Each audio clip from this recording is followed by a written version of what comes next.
الامام، محاوله باتجاه موراتا، تغيير اتجاه اللاعب داخل منطقه الجزاء، فاسكيز وكره بدري يا ميرينجي.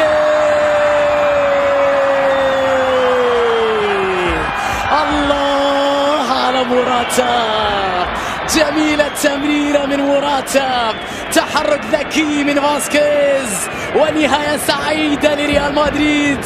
ولسه في الثلاث دقائق الأولى من أحداث اللقاء، لا يريد أن يتوقف القطار اليوم، يريد أن يسرع، يريد أن ينطلق بذات القوة والسرعة ريال مدريد. الكرة من لوكاس، وبعد ذلك في انتظارها النجم الكولومبي الكبير خامس رودريغيز. شوفها مرة أخرى من لوكاس، لمست على ما يبدو في المدافع في ركبة، بعد ذلك خامس وفي شباك غرناطة، بدأ أنها من المدافع. على أي حال انطلقوا بقوة. موراتا، كوينتراو يستلمها، يلعبها عرضية، فرصة بالراس الثاني. يا لعيب يا حريف. خميس واحدة باليمنى، خميس أخرى باليسرى. رودريغيز هذه المرة بالراس، وثاني لريال مدريد. ميرينجي جميل، وهدف ثاني مع العشر دقائق الأولى في اللقاء. تقريبا خلصوا على غرناطة في 10 دقائق. شوف كوينتراو اللي حياته كلها في الدكة. أجمل عرضية وأنا خامس بالراس في منتهى الروعة، جاء من بعيد. الله على خامس رودريغيز.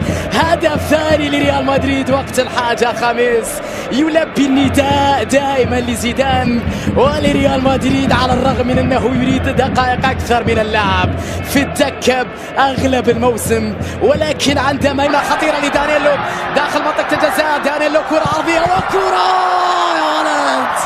الله يا موراتا، والثالث للميرينجي.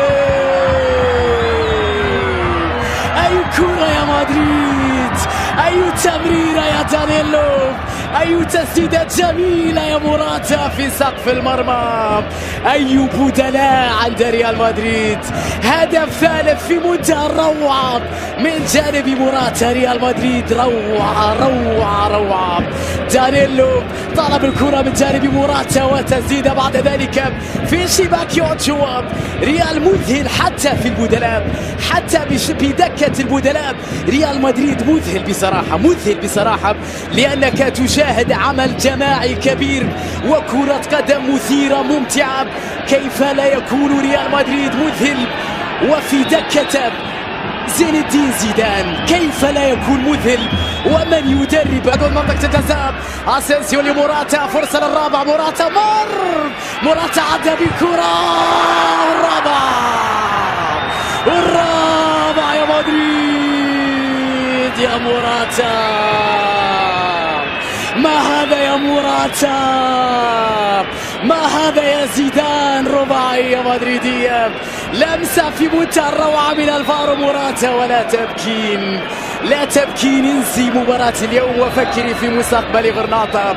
ولا تنسي، ياك أن تنسي أن اليوم مباراة ضد ريال مدريد مع هذا الكم الهائل من النجوم. شوفها من الفنان ماركو اسينسيو.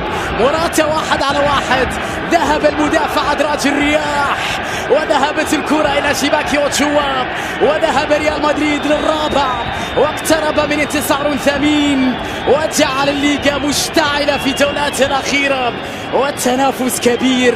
والأهداف لموراتا، ثاني أهدافه في مباراة الليلة. الفارو موراتا هدفين، خامس رودريغيز هدفين، 4 مدريد.